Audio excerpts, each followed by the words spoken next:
the ways that the Black church has taken in the leaven of whiteness, in the ways that it excludes queer people, trans people, or people with non-conforming identities, right? That's one way that the leaven shows up in the Black church. The other way that it shows up in the Black church is by the assumption and by proliferating an idea that the Black church is the root of Black spirituality. And it's not. The root of Black spirituality is actually the hush harbor. And I began to learn about the hush harbor in my womanist process because this would reference was Toni Morrison. So I got deeply entrenched in the works of Toni Morrison and some of the ways that she was able to talk about whiteness and radicalness. One of the favorite things that happened was when I read the book Beloved, I began to realize what was actually happening in the clearing, which had always been glossed over in stories about the hush harbor in favor of conversations about the Black church. Typically what happens is the Black church is called an invisible institution out of which, all these other Black denominations grew. But the problem with that is that typically and historically, the Black church has not been inclusive of queer identities. And so what it does is it removes the possibility of anyone with a queer identity who also is a son or a daughter or a child or sibling of the Black church. It gives them nowhere to root down in a rich tradition. But if the roots of the Black church are actually the hush harbor, it creates a lot of great news when you find out what was actually happening in the hush harbor, what it represents, and what it was not. The earliest religious gatherings of slaves were known as hush harbors or brush arbors, where they developed an extensive religious life apart from any visible structures. Slaves would steal away into the woods, congregate in what they called hush harbors, which were sanctuaries constructed of tree branches or in secluded cabins. Black preachers related to them in their vernacular, and the singing and dancing provided them with excitement and pleasure. They could listen to and react to their own preachers in their own way, singing and dancing and shouting as the Spirit moved them. And what happens in the hush harbor are things that are not visible, have secret gatherings. And the route to these gatherings and the time of these gatherings would be, even the information shared about these things would be shared through underground networks of where the gathering would be, what time, and who was preaching. And I ran into this reality when I read about baby Suggs in Beloved, when I read about the clearing. It made me very interested in the hush harbor, and most of our information that we have about the hush harbor comes from slave narratives, what they would say about their experiences.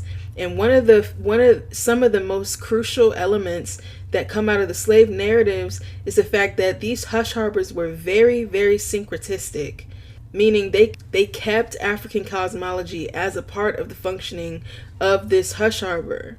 So these were not functioning like Black churches, which have, even contemporary Black churches still demonize African cosmologies, ways of knowing and being. But it seems like what the hush harbor was a place for conjuring. It was a fugitive space for conjuring identity and naming God and expressing oneself. And there were elements of Christianity that showed up there, just like there were elements of African cosmology that showed up there. This was a brand new identity that was being conjured in real time with memory and what they had available to them physically, as in the trees and the branches that they used to point the way.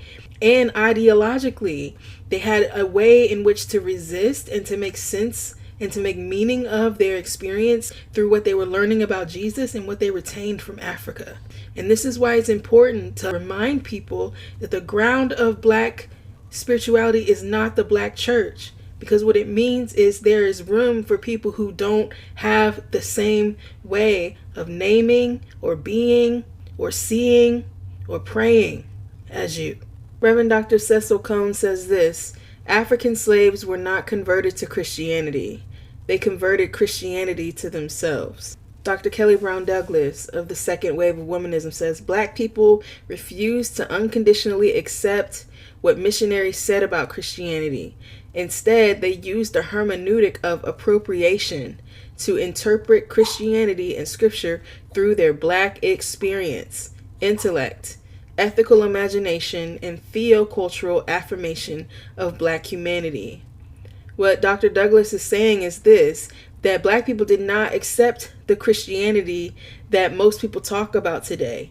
So even when they talk about Christianity existing in Africa, the type of Christianity that existed in Africa had African cosmology mixed in with it, because there was no dichotomy between sacred and secular in that worldview. There was nothing wrong with coming into a new place or coming into contact with a new tribe and incorporating what you liked about that experience into what you now believed. This is not only what happened in Africa, but it's what happened with Israel. When you think about the story of Israel and the way that they talk about God being the Most High God, it was not a denial of other gods. It was an exaltation of one, the one they named God. And the story of Israel is about how the one they named God delivers them, fights for them, rescues them, and demands to be worshipped. And that changes throughout the story of Israel. And the elements that are worth keeping throughout the story of Israel make their way all the way to what we would call the New Testament. It's the same with the Hush Harbor. The elements of African cosmology that made their way to those brush arbors, made their way into the invisible institution, and made their way into the Black church. But the typical narrative in the Black church, because of the ways it has gained proximity to whiteness and thus the leaven, are that not all identities are welcome even in the Black church. And that is where the Hush Harbor can help us, and that is where the Hush Harbor can save us. In the Hush Harbors, slaves expressed their humanity by establishing a surrogate world firmly rooted in a religio-social vision of how humans should live together. What Reverend Dr. Paris is articulating is fugitive spaces. Fugitive spaces is coined by Bayo Akumalafe, and it also kind of resonates with what Meg Wheatley is talking about when she talks about islands of sanity. All of these things are very similar, that we are not any longer in an age where we're waiting for the next thing. Right? At this age right now, what we're looking for is pockets of life and windows of sanity and spaces that keep those places safe, where people can belong and grow and be curious and be flawed, and that those flaws are not a threat to their belonging or welcome or our view of their dignity. These are what are being described as pockets of safety, but these are not invented by Meg Wheatley.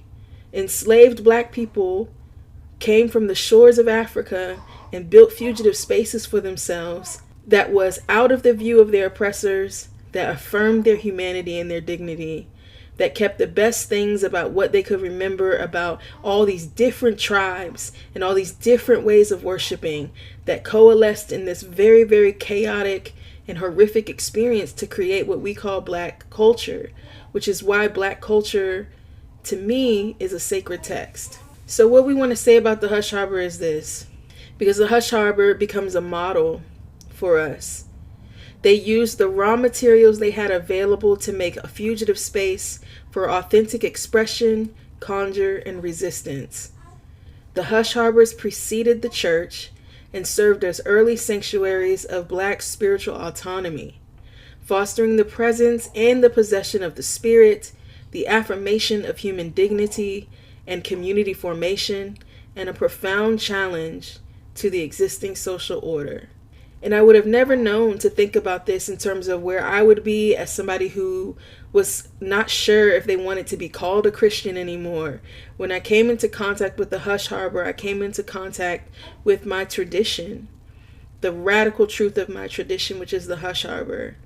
And I realized that it was right there in Toni Morrison all along. When you pay attention to what is said in the book versus what has been popularized. Here in this place, we are flesh that weeps, laughs, dances barefoot in the grass. Love your flesh. Love it hard. Yonder, they do not love our flesh. Oh, not love your hands, those that only you tie, bind, chop off, and leave empty. Love your hands. Raise them up and kiss them. What we see in the clearing, especially when we read the writing of Toni Morrison, is that baby Suggs was outright challenging Christian epistemology. Toni Morrison's baby Suggs was outright challenging Christian ways of knowing and being, because Toni Morrison's baby Suggs was telling them to love their flesh. And this is not something that gets talked about when we talk about the Hush Harbor. There are things that are left out of this, but the pushback is a theme of radical truth-telling, and thus it is a feature of my tradition. And so there has to be a way made that tells the radical truth about even Christian epistemologies, and thinking about how we think about our own inherent depravity.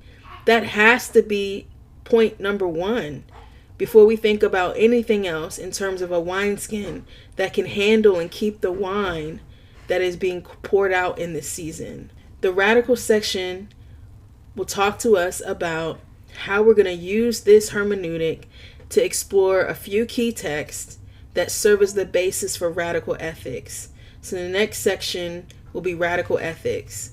And we're going to focus on unpacking all these passages and all of this cultural text to see what we come up with together and how this might look for people we're working with in our ministry contexts and in our own lives. So the entire framework is the treasure I found in the trash of it all. It's a container for the wisdom and the truths I chose to keep. It's a rule of life that I've conjured from the people and the place where I found belonging.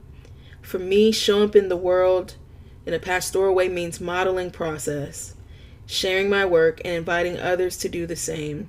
That's what it means for me to foster a fugitive space and a sanctuary for exploration, honesty, and liberation. This mixtape is designed to offer a window into how these components are reflected within my own ethnographic tradition through the curated films and songs and readings I've provided. Hopefully this leads to meaningful conversation and reflection. This is an invitation to journey through the intersections of scripture and culture and lived experience, and hopefully we uncover layers of meaning that can guide all of us towards more authenticity. The great news about the REST framework, even though I'm not exactly sure what to call it, are this. The radical truth is that if the roots of Black spirituality go deeper than the Black church, then I get to keep Jesus and my integrity. When I practice harmony by any means necessary, I can do that with courage and confidence, because if Jesus is calling oppressed people to honesty, authenticity, and nonviolence, it has to be because the end of Christianity is not heaven. It's utter non-separateness. I live out a spirituality that leaves my agency and my intuition intact, because if ultimate reality is not depravity, but non-duality, then I deal with sin by thinking about vulnerability and power. And lastly, tradition is about being anchored in place, because wisdom rides tradition like a wave. And if God had a name before it was God, the point of my tradition is the language of it. Language really matters because it tells a story about how people who look like me and experienced empire in bodies like mine tell the story of how they rode out the storm, how it came and it went, and about how death is not the end.